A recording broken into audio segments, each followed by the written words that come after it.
Going directly from playing the Legendary Edition of Mass Effect to Mass Effect 2 was dramatic. The first game can still look and feel a little bit janky, but the second plays like a fully modern third-person cover-based shooter. And now, thanks to its 4K upgrade, it looks almost good enough to have been released for the first time in 2020 rather than 2010. Its gunplay may not be the best of its kind, but it's certainly engaging enough to keep battles interesting throughout.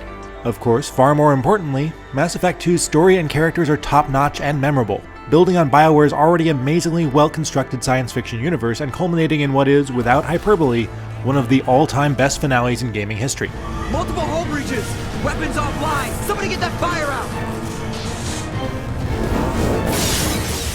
The improvements in the Legendary Edition are largely graphical. Make sure to check out a performance review if you haven't. The 4K textures are almost as sharp as a modern game, though I spotted a few things like guns or random props that looked a little bit blurry here and there. Granted, the facial animations don't compare to the incredibly realistic motion capture performances we see in games like The Last of Us Part 2, but they're good enough to not distract from what's happening on screen. Information is power. Playing on Xbox Series X, it ran flawlessly at 60 frames a second, and the same powerful photo mode is available throughout all 3 games in the trilogy. I just wish it supported Quick Resume.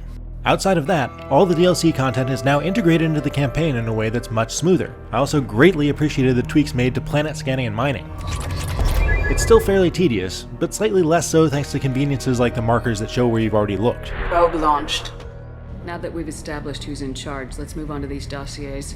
Final preparations for takeoff are complete, Commander. Part of why Mass Effect 2 holds up so well is its unusual structure. The main quest is to stop aliens who've been abducting the entire human colonies, but the real meat of it is building your team. Garrus, what are you doing here? First by recruiting them, and then earning their loyalty to unlock extra skills. Each of the 12 characters has an interesting backstory to delve into. Jax is a jailbreak, Kasumi's is a heist at a party, Grunt's is a straight-up test of combat. You get the idea. My blood demands this. The arrogant and hilariously blunt Solarian, Dr. Mordin Solus, stands out as a breakout new character. Shame I had to kill him. Might have made a good member of the team. All of that variety in the stories it tells is one of Mass Effect 2's greatest strengths, and being able to choose which order to do them in and which characters to bring with you on each mission is just enough openness to make me feel like I was in control of the story.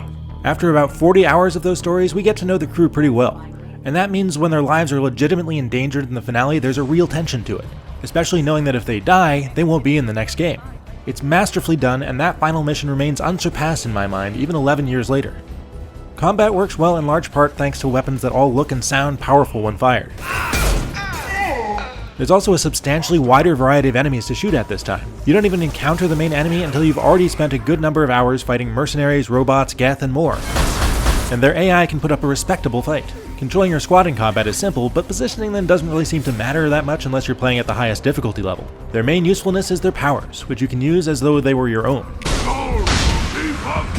Back in 2010, I wasn't a big fan of the decision to completely strip out all inventory management, but I have to admit BioWare's streamlining was very smart in hindsight. Can you imagine equipping 13 different characters? You're working too hard.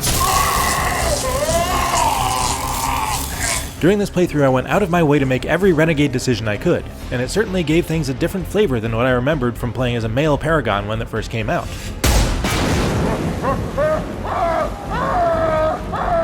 Sure, this was a significant pivot from my Shepard's mostly Paragon behavior in Mass Effect 1, but the surprising intro sequence that leads to Shepard being recruited into the extremist Cerberus organization more than justifies a personality shift for the character. Working for the elusive man has its advantages, such as an entertaining performance from Martin Sheen, We're at war. No one wants to admit it, but humanity is under attack. who creates enough ambiguity about his true motives that he fills the role of a nuanced villain without actually being Shepard's antagonist. In fact, it's a constant delight to spot all the recognizable actors who populate the Mass Effect universe. You recite warlords, but you are the offspring of a syringe. One thing Mass Effect could never seem to get right is its vehicles. Despite wisely genociding the Mako, Mass Effect 2's Firewalker DLC added in the Hammerhead hovercraft, which is fortunately used sparsely in optional missions. It's an okay change of pace from on-foot combat, but rarely more than that. And combat is just as weak as in the Mako. Obstruction detected.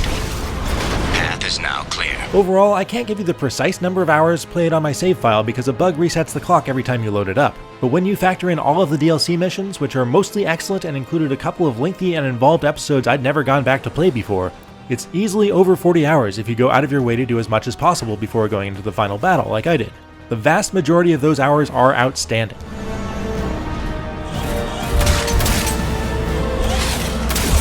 Mass Effect 2 Legendary Edition remains the high point in an amazing trilogy, and its 4K makeover allows its graphics to hold up nearly as well as its strong gameplay, excellent story, and fantastic characters. With the DLC smoothly integrated into the flow of the campaign, this epic sci-fi RPG contains dozens of hours of exciting missions that explore the interesting backstories of your teammates and their respective alien cultures. The final couple of hours of the campaign are a truly brilliant culmination of the emotional connections we're led to build with them. If you've played it before, it's more than flexible enough to give you a different experience this time, and if you haven't, you absolutely should. For more, check out our review of Mass Effect 1's Legendary Edition and our performance review. Stand by for the review of Mass Effect 3. And for everything else, stick with IGN.